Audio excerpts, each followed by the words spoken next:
ルビ先輩は強いのよ。あっちってあっちって。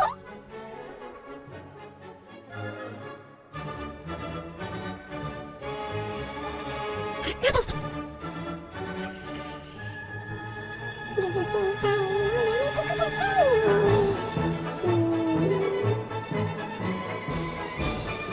ルビ先輩はいつもススをつけてもらってるの。私はルビ先輩がこのススで来たのを察知して、すぐこのジンバーに入れるようにしてくれたの。あっち行ってくれないかな。お願いします。向こう行ってね。また別の日睨まれてる。ルビ先輩、私何も悪いことしてないから向こう行ってね。お願いします。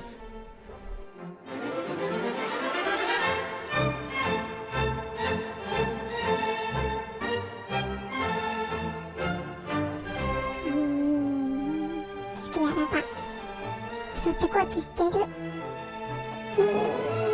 管理されてる。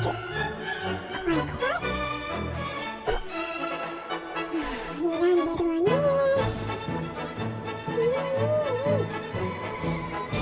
困った助けて。睨まれてる。ずっと見てる。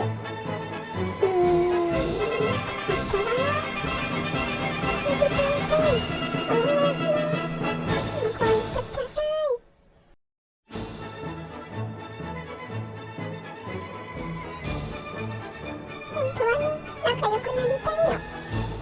向こう行って。睨まれてます。困りました。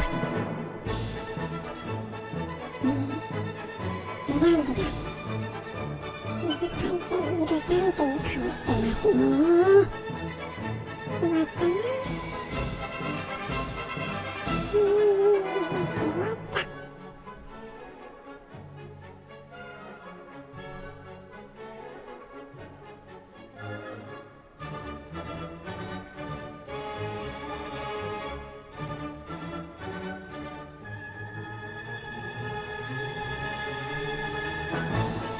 ようやくちょっとずつ仲良くなれたの。やっとね、それで挨拶できるまでになったの。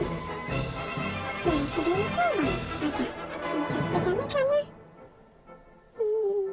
まだ気を使ってる感じかな。もうちょっとしたらもっと仲良くなれるかな。よろしくお願いします。ルビパイセン。